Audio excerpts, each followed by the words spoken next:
Can you see the presentation? Hello? Yes, I can. Oh, great, okay.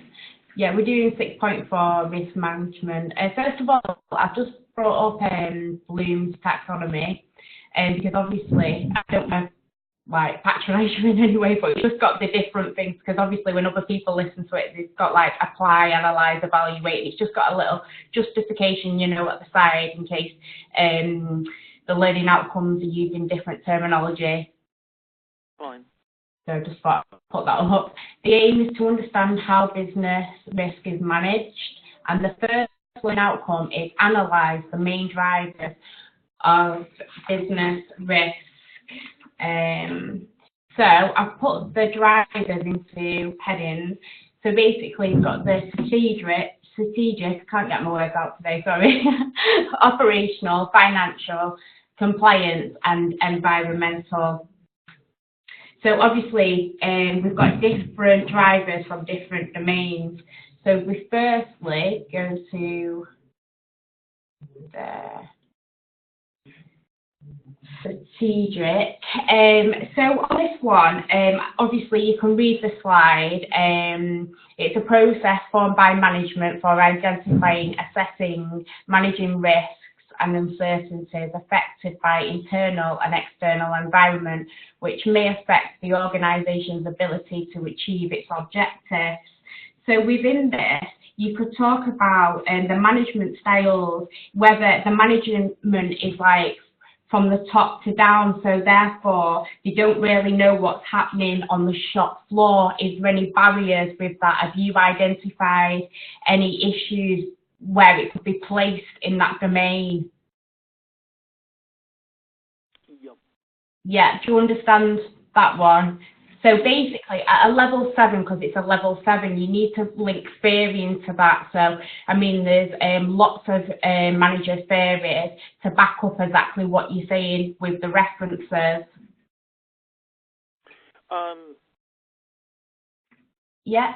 As I said, yeah, I mean, I have experience both in general practice and also in care home management, and yes, I do.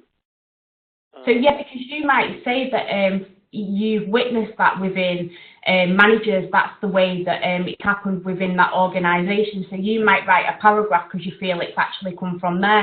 But if you speak about all the different domains, it may be more come across more evident in one area more than the other, or it might run through all the domains. Because yeah. I mean, I've certainly had a big argument recently about how the management of the accident book at work, and right. I went into the, you know, I thought, well, how much of it is law and how much of it is policy, and I went into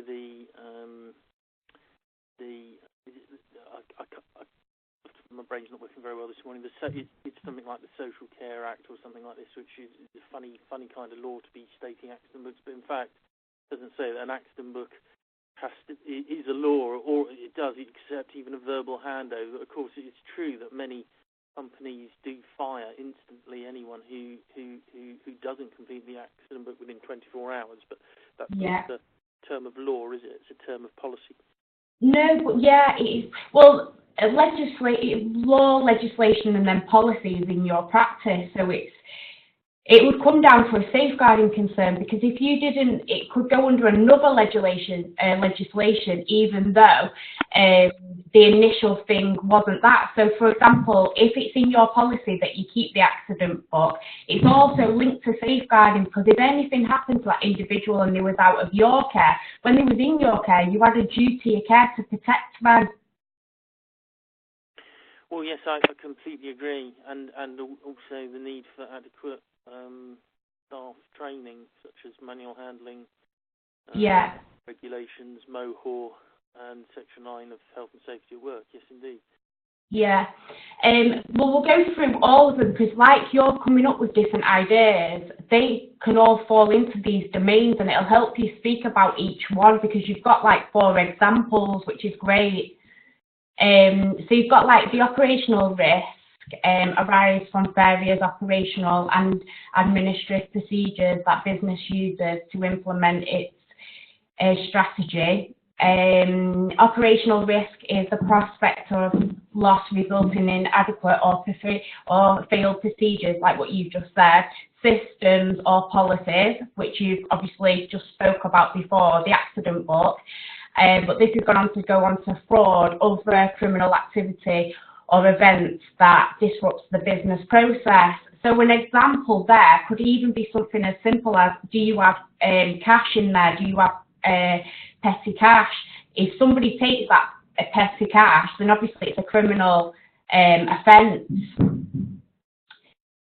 There'll be other things that you can talk about in there, what's happened in your business or what you've seen in your line of work. Although the lights are going off in here.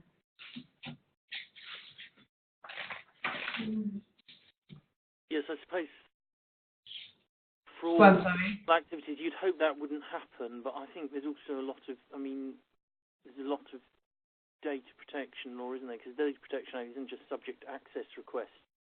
It's, that's it. Safe handling of data, so that things shouldn't be things shouldn't be they shouldn't just be, they should be handled safely, and they should be. Yeah, that is one that I wrote down as well about the Data Protection Act. Financial risk arise from financial structure of the business, from transactions with a third party, and from financial systems in place. So it could be that it's under threat of financial loss in the fact that is the business owned by a third party? Can it be a risk? Can financial actually be a risk for it? Could it be the fact that who's funding your home is actually the service users? If it's a care home, what about if they moved? What about if they wasn't in care? How many do you need to earn money? You know, what would the implications be financially if you had no service users?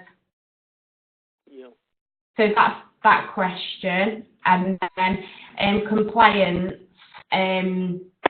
Compliance risks arise from the necessity to ensure compliance within laws, formal society expectations, health and safety risks, sometimes straightforward, can be considered as a subject of compliance or operational risk.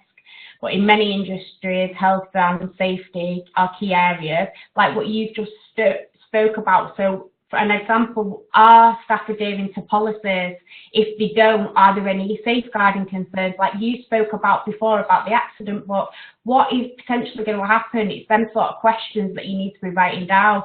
Even if it's, do you have the right health and social material? If you was moving a service user from the bed, if you've got all the right resources, or do you need more resources? That would address that one. Do you have any questions on that one?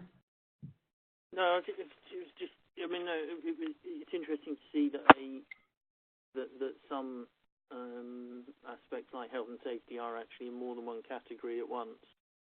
Yeah, you can put them into different domains. Any other things apart from health and safety that are in more than one category?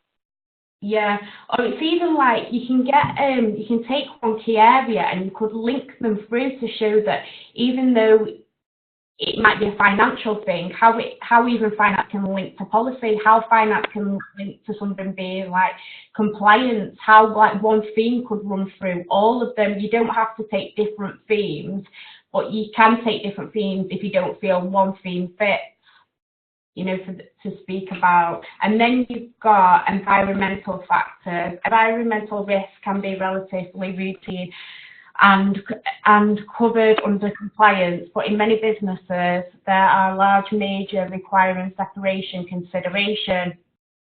So within that, it could be the fact that compliance is again linking to your law, linking to regulations. Could environmental factors pose a risk? Well, they could if it was financial, because even though it's linking in financial, again, it's like Brexit, for example, is it putting cuts on local authorities, on the council? How is that? How does the environment impact a risk on your business.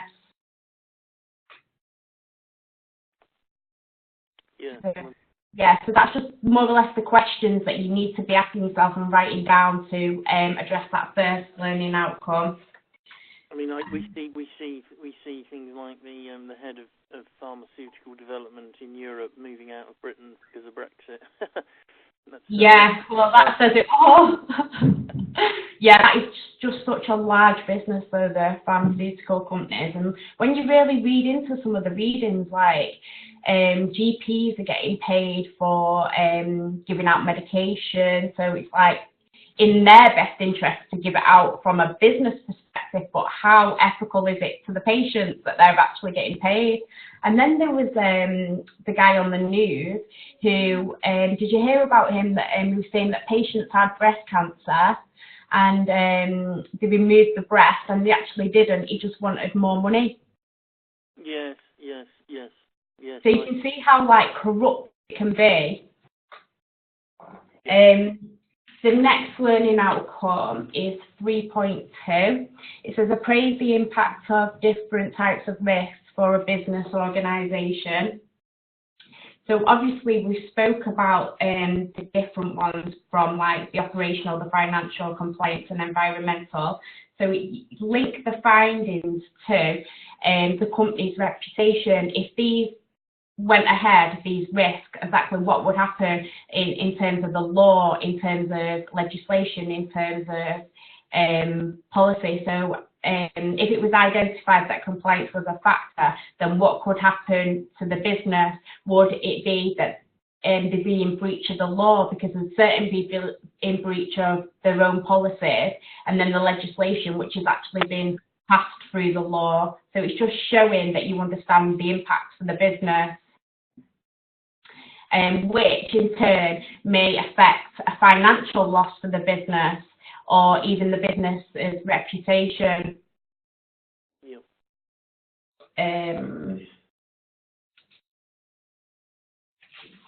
turning over. And then the last learning outcome is assess which business area are at high risks in terms of data, reputation, financial theft, just the things that we've actually spoke about. So like you were saying before about data protection, so if you was working in a health and social care setting, is data at high risk? Is it confidential? Because obviously it needs to be confidential to the patients. What would actually happen if that data got stolen? So you could link in there obviously about confidentiality, you could link in the Data Protection Act, you could even link in the police, because I've worked with sex offenders before, and obviously that's like, if somebody got hold of that information, it's society as well, because they could react thinking, oh, well, they know where sex offenders live. It's very high risk if that information wasn't kept confidential. Absolutely.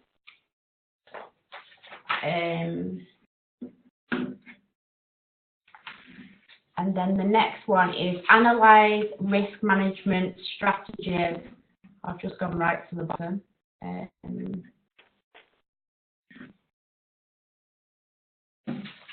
So for the strategies, you've got employment practices, fraud protection measures, health and safety policies, protection of physical assets and the business, product management, benchmarking, disaster management.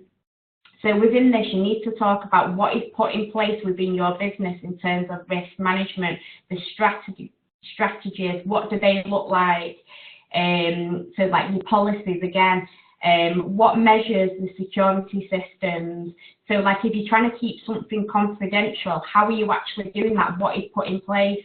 So you've got like health and safety policies, like you've got your accident books, policies must be adhered to. What happens if they're not adhered to? And go on, sorry. Disaster management is an interesting one. Yeah.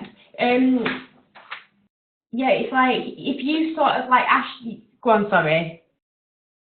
Were you going to say something? I was reading. I mean, we've had the snow as well, and it's interesting in Sweden because they have snow so much more than us, and they insist that a care home has 3 independent heating systems, like for example, gas, electric, and oil, or something, at least 3 out of the 4, so that if they my fear was we have lights.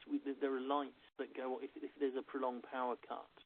Yeah. It can be absolutely catastrophic in a large home during a power cut. Now we have lights that come on. Apparently they come on automatically. We don't have a backup generator, but it comes on automatically. And but apparently they only last for a few hours. And I thought the night could go by, and some of these lights battery lights may end up going off.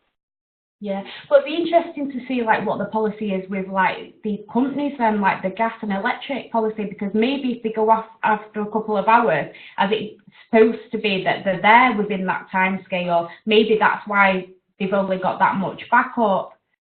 But even like if you was taking that further, it's like, even though you're talking about like gas and stuff like that, when these prices go up, think about like the old people that are at home, older people that can't afford these prices, then, isn't it government's responsibility to, ensure that everyone has a good quality of life? Or does it actually really behind the scenes, is the government, I know this is an absolutely out there, indirectly discriminating and absolutely like trying to kill older people, but indirectly in like a demographic trend sort of way, because if prices are going up, it's going to affect vulnerable people. Absolutely, yeah. So that is actually, we've gone through all the learning outcomes really fast, to be honest. But if you have any questions, you can, like, we've got quite a lot of time, so you can. Well, there's a slide. There's a few slides. There's one that says plenary just down at the bottom left. Have we missed anything off there? We're up to 16, aren't we?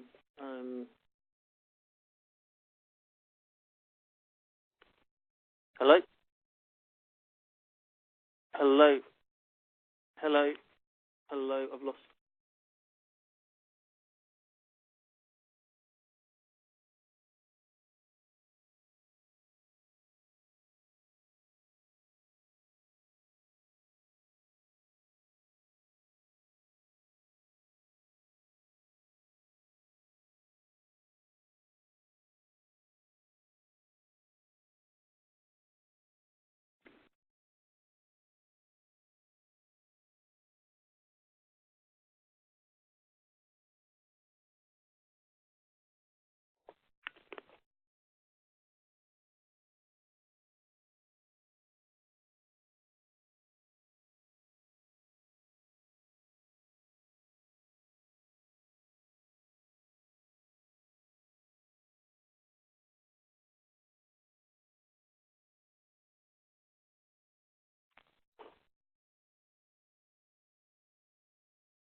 Hello?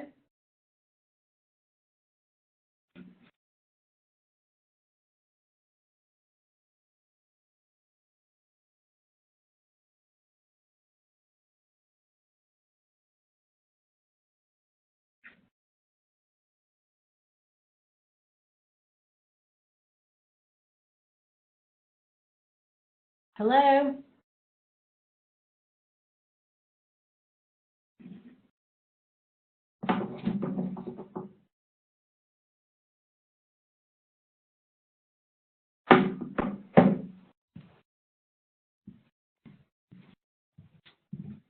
No, he's gone, but I'll email him. Yeah. My internet's totally gone. Well, this, I think it is actually back on, but it's just you've gone for...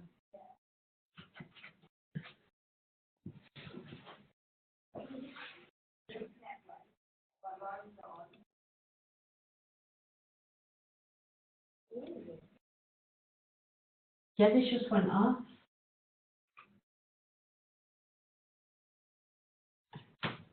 I've just said something like, do you have any questions and everything, and then he's gone. Well, the computer just went off and now he's not there, so I don't know like what's happened.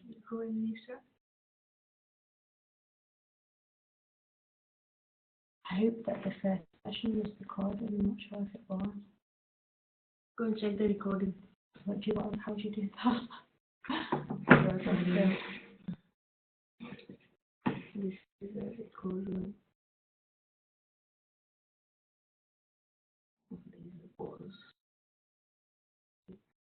I think it will. Ehrlich? Yes, Did you know? how to check the recording? Can we check if the first recording went on? It will be on joining. So this is. It should be up on that. What's joining?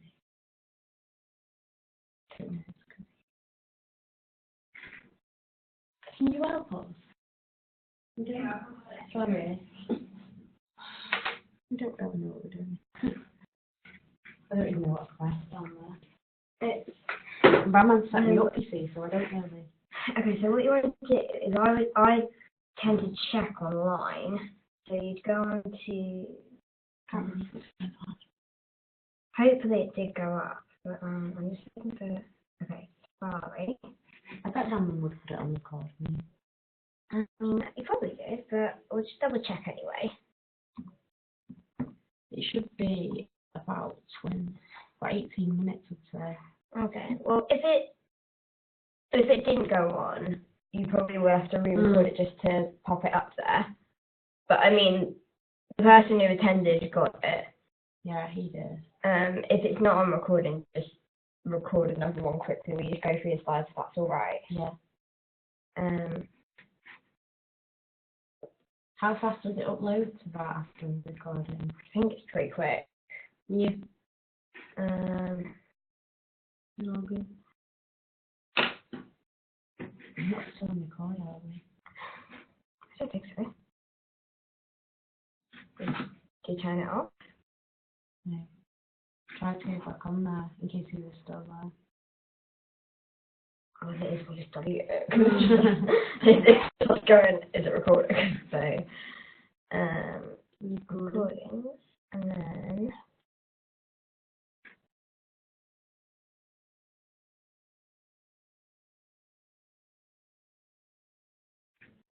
that is not it, is it? No. Okay, it probably wasn't recording then, unfortunately. Because that's the latest one on there. So yeah, it didn't record. So what I would advise is just go through and do a really quick kind of run through the. I can't believe it's not recorded. Does it not take a couple of minutes now? Is it instant? It might do, but I honestly wouldn't know. I think it went on pretty instantly last time I checked. Because this one ain't on stop, this one, because that's recording now instead. I don't know, should we have a look? Yeah, see the stuff. Yes. Yeah, and the card. Look, stop loading. Where? Down. Oh, yeah. Yeah.